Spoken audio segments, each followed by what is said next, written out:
Hello everyone, welcome to my channel. My name is Feyi Mac and I film videos on Canadian immigration, lifestyle and my life in Canada as a new immigrant. Please give this video a thumbs up, subscribe down below and also leave a comment for me. I would love to hear from you. And let's get right into today's video. Today we're going to be talking about applying for a student visa to come study in Canada. The first thing we're going to talk about is the eligibility criteria, how to know that you're even eligible to apply for a student visa. At this point, we've already talked about applying to the schools for admission. If you haven't watched that, I advise that you actually click the link up here. I'm just going to link it up here.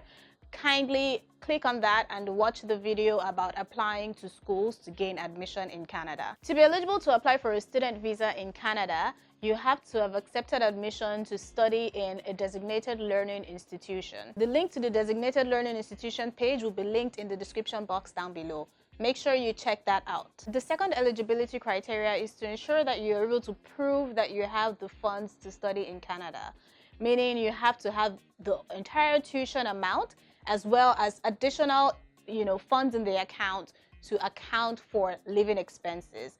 Even with all that added together, I recommend that you still have at least an additional, $10,000, $15,000 in the account, especially if you're being sponsored by somebody else. Here's the idea behind that. If you're claiming that your father is sponsoring you to go to school in Canada, he's definitely not going to empty his entire account just to pay your tuition only, without you having any funds for upkeep or for him to even, live while you're gone, right? So it makes sense. I like to actually think like a visa officer to see what really makes sense and the reasoning behind these kind of criteria. So for funding, you have to have the entire full tuition amount in an account that you're using to apply. So you don't have to have it yourself. You can have a sponsor who could be a family member. My personal recommendation is for it to be either your spouse or your father or mother. So just keep it simple. Once you bring in relatives like uncle, auntie, cousin, and all that, then you get a complicated application. So a simple scenario would be, somebody who is being sponsored by either themselves, their spouse, or their parents. Now, if you have other relatives sponsoring you, all hope is not lost. It just means that you need to do a better job about proving your relationship to that relative and proving that they actually have enough funds to be able to sponsor you and still live their own lives with their own family members without being inconvenient. So that is how you tackle proof of funds. Proof of funds is one of the more popular reasons to actually get declined, and getting declined, you just get a reason, insufficient funds, and they add everything else to it as reasons. But mostly you really need to make sure that you have enough funds in the sponsoring account to apply for the student visa. The next eligibility criteria is your criminal record. You want to make sure that your criminal record is clean and you actually do not have any taint to your record. Do not have any criminal record before applying for a student visa. Not that you should have one after, but still, you have to be free of crime to be accepted to study in Canada. The next eligibility criteria would be to be in good health. Now, when applying for a student visa, you actually get to do a medical examination. So this happens after you're pretty much sure that you're getting approved. So what happens is that you apply and you wait, they review your application, and then they send you a request for medicals. This pretty much tells you that they're satisfied with, the documentation that you've provided, and now it just depends on your health. So you're going to have to do a health examination at one of their designated institutions, and that will determine if you're actually, healthy enough to move to Canada without actually becoming a burden on the system. So even if you have some underlying health conditions, it's okay, but as long as you're actually a healthy human being, then you should be eligible to come to Canada. And lastly, you have to be able to prove that you're going to leave the country as soon as you're done studying. Now, this is a bit tricky because on the one hand, we know that Canada needs immigrants and people who come to Canada actually never go back. Well, maybe with a few exceptions, but most people just stay back because they're allowed to. once you get a work permit, which we'll be talking about in our next video. So as a potential student, you need to prove that you will be returning to your country after your study. It doesn't mean you have to. That just means that you understand the legal implications of overstaying your visa. Having a student visa is temporary, right? So it's a temporary resident visa. So of course you have to prove that you will return to your country. It doesn't mean you will, but it just means that if for some reason you end up, with an expired study permit, without any other legal status in Canada, you will be able to return to your country. There's so many ways to prove strong ties to your home country. It could be by having your spouse or kids in the country. It could also be through maybe having a business and you're able to provide documentation for your business. You could also provide land documentation and other property documentation as well. Some people even use their car documentation to show that they have something going on for them in the country. And so even if they go to Canada and they end up not having legal status anymore, that they would actually return to their country. Nobody wants to, overstay their visa. You don't want to do that. Please don't do that. So you need to be able to prove to the visa officer that you will not be doing that. Now, there are different things that you could actually do to help your application. Before we get into that, I'd like to differentiate between simple and complex. Now, I personally like to keep applications simple.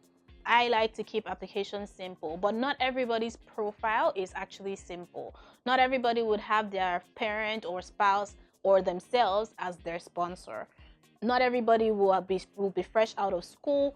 Not everybody will be studying the exact same program that they studied, for their undergraduate degree. So it's very important to identify, what makes a complex application. So those things that I've listed could make your application complex. And here's why that is dangerous. There are so many people trying to come to Canada to study. So it's important to make yourself an ideal candidate for the visa officer. Imagine if they have like piles of applications. If your application is too complex and there are too many questions that are not being answered, then guess what happens? You get rejected, right? There's no opportunity for you there. There's no interview. So there's no back and forth for you to explain yourself.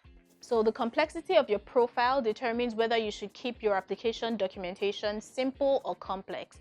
I'm of the school of thought that if you're not asked certain things, then there's no need to use it to complicate your application. If you're a simple profile person, keep your application simple. If you're a complex profile person, bombard them with all the documentation and proof that you think they would need to answer any questions that might be raised.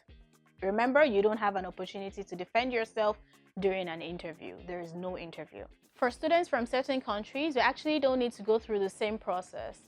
The process is much faster for them. So I'm just going to read out the countries. I know there's China, India, Pakistan, Morocco, Senegal. One moment, let me just have a look.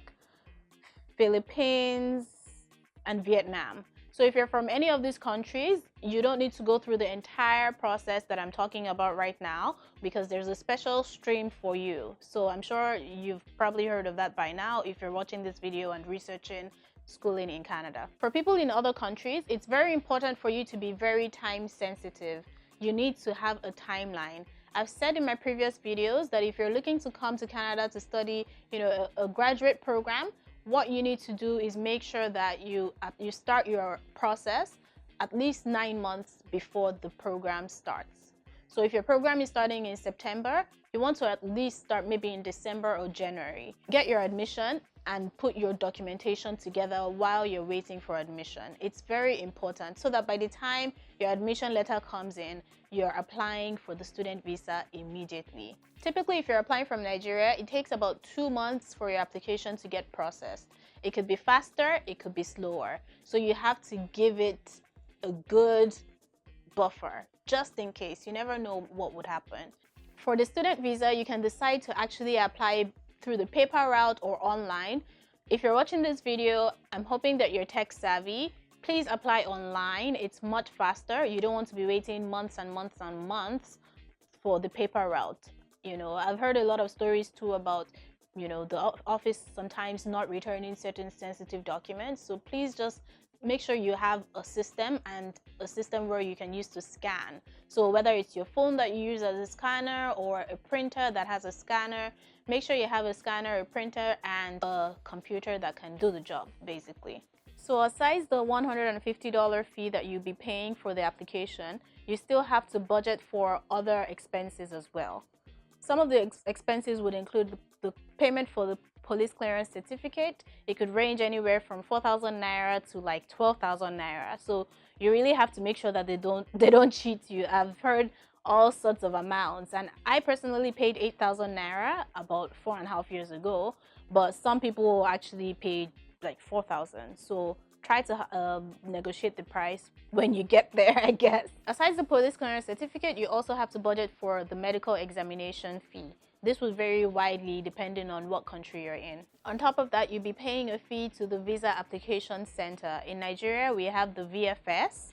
I'm not sure what it is in other countries, but again, the price will vary depending on what country you're applying from. Okay, so at this point, you have all the information you need to apply for your student visa. Just remember that you have to provide proof for everything. So let's recap. You need your admission letter, bank statements of accounts to show that you actually have enough funds in the sponsoring account to survive as a student in Canada and also have extra for upkeep. You also need to provide, police clearance certificate. It's actually not a compulsory, document, but it's important for you to show. You don't want to be declined just based on something so flimsy. Everybody does it, so you don't want to be the only application that is not submitting a police clearance certificate. It looks like you have something to hide. Next, if your application is complex or you feel like there are some unanswered questions, then you can provide a statement of purpose. Again, if you have a very simple application, you really don't need to. I never provided one and it was fine. If you have a family, you want to, of course, provide documentation to show your family information, your marital status, and prove your marital status with maybe your marriage certificate and all of that. You also need, of course, to upload every single page that has a marking on your passport, right? So if you have travel history, it's good to show all the stamps and all the visas that you have. It's very important. And all your additional documents, you can just PDF join and merge every single thing in one file. You can just Google PDF Joiner. It's going to help you merge all your files and upload as supporting documents. If you have any additional questions, please feel free to shoot me a message. I'm always happy to help and assist in ways I can. If you ask me any questions that are beyond my pay grade on YouTube here, I'm going to refer you to somebody who can actually answer, because of course I'm not going to be here giving wrong information, right? So if there's something I don't know, do you think I wouldn't know, still ask, and I'm sure that I know somebody who would have a good answer for you. Thank you very much for staying to the end of this video. If you like this video, please give it a thumbs up for the YouTube algorithm. Also leave a comment in the comment section. I would love to hear from you. Hit the subscribe button and the notification bell right beside it so you're aware when I post a new video and you don't miss any of my interesting videos. Okay, thank you and enjoy.